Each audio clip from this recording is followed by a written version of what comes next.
안녕하십니까. 땅따먹기 한소정입니다. 여러분 반갑습니다. 오늘은 제가 영천으로 한번 떠나볼까 합니다. 썸네일 문구로 제가 건강이 최고야라고 한번 잡아봤는데요. 전통가옥입니다. 황토로 만든 전통가옥이고요. 주변에 이 저수지가 많이 형성되어 있어서 공기도 좋고 전망이 좋아서 힐링할 수 있는 그런 주택이 아닌가 제가 생각해 봅니다. 사건 번호가요. 2024 타경 337번이고요.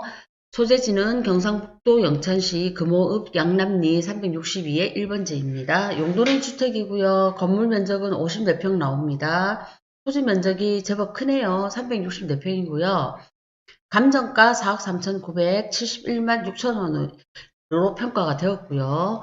현재 첫 기일입니다. 2024년 10월 15일이 첫 기일로 해서 감정가로 출발합니다. 4억 3,971만 6천원입니다. 해당 물건의 위치는 보이는 여기이고요.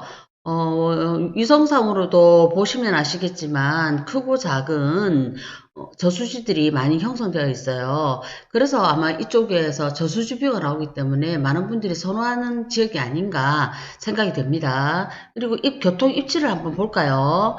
이 물건에서 북동쪽으로 올라가다 보면 영천 IC가 있고요. 영천 IC에서 해당 물건까지는 차량으로 10분 이내에 충분히 들어올 수 있는 그런 거리에 있고요. 아래로는 이제 농경지나 아니면 뭐 농원, 주변에 이제 주택들, 전원주택이나 이런 것들이 좀 많이 형성되어 있는 것 같습니다. 이 해당 물건 바로 밑에 글램핑장이 있거든요. 글램핑장이 들어섰다는 거는 일단은 여기가 뷰가 나온다는 것이고요.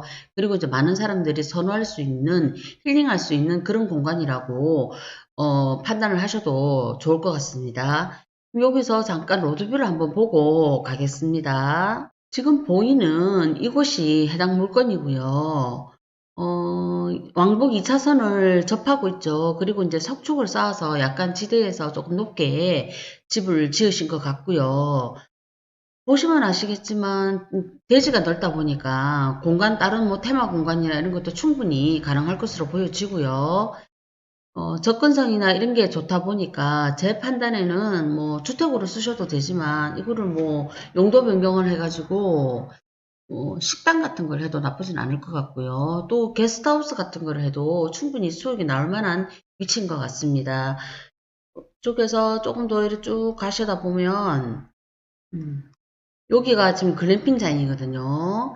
여기서 이제 이쪽으로 이제 글램핑장으로 올라가는데 아마 글램핑장 근처이고 하기 때문에 이쪽에다가 게스트하우스 같은 걸 한다 하면 충분히 뭐 좋은 수익을, 높은 수익을 가져올 수 있지 않을까 제가 생각을 해봅니다. 그럼 본론으로 다시 들어갈게요. 토지하고 건물 현황을 한번 보겠습니다.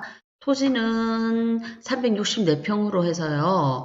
감정가가 2억 1,431만 2천원이 잡혔고요. 건물은 단층주택으로 해서 두 개 동이 있는 것 같습니다. 그래서 그 단층주택의 건물가를 1억 8,500만원 정도를 평가한 것 같고요. 제시외 건물이 있습니다. 그래서 다용도실, 세탁실, 뭐 이제 관상수 등 조경도 좀 신경을 쓰신 것 같고요. 그렇게 해서 그 제시외에 대한 건물 평가액이 4천만 원 정도 나오고 해서 건물값은 도합해서 한 2억 2,500 정도 보시면 될 것 같습니다. 사용 승인이 2014년 6월 18일이었기 때문에요. 이제 만 10년 정도 됐다고 보시면 될 것 같고 만 10년 정도면은 사실상 뭐 건물 내외에서 크게 그렇게 손볼 곳이 많지는 않을 것 같거든요. 그래서 이 점도 낙찰하시는데 많이 좀 감안을 하셔서 보시면 좋을 것 같아요. 권리관계를 한번 보고 가겠습니다. 건물하고 토지 등기부인데요. 말소 기준 권리는 동일하고요. 2018년 4월 19일 해서 근저당 수협은행에서 2억 1,600만 원을 설정을 하였습니다. 그래서 요 아래로는 다 말소가 되고요. 딱히 떠안을 만한 권리는 없고요. 참고로 제가 여기서 한번 또 팁을 하나 드려서 말씀을 드리자면 여기에 이분은 보니까 건조당 밑으로 해서 가압류도 굉장히 많으시고 그다음에 압류가 있네요. 그 압류 같은 경우에는 여러분들도 잘 아시겠지만 세금을 이렇게 제때 납부하지 않았을 때는 압류를 하거든요. 근데 이제 경매로 이제 이런 물건들이 나왔을 때는 압류 같은 경우에는 이제 당해세인 경우에는 우선 배당을 받아요. 그래서 이제 당해세가 뭐냐 하면은 이 해당 부동산에 관련된 조세를 말하는 거거든요. 그래서 예를 들자면은 뭐 재산세라든지 종합부동산세라든지 이런 거를 당해세라고 합니다. 그래서 이런 점도 좀 알고 계시면 도움이 되실 것 같습니다. 사진을 몇 컷을 가져와 봤거든요. 그 사진상으로도 보시면 아시겠지만 이게 한겨울에 찍은 것 같은데 집 상태는 사진상으로도 크게 나빠 보이지 않고요. 그래서 이 물건은 여러 가지로 봤을 때는 상당히 좀 예, 주목해 볼 수 있을 만한 물건이 아닌가 싶습니다.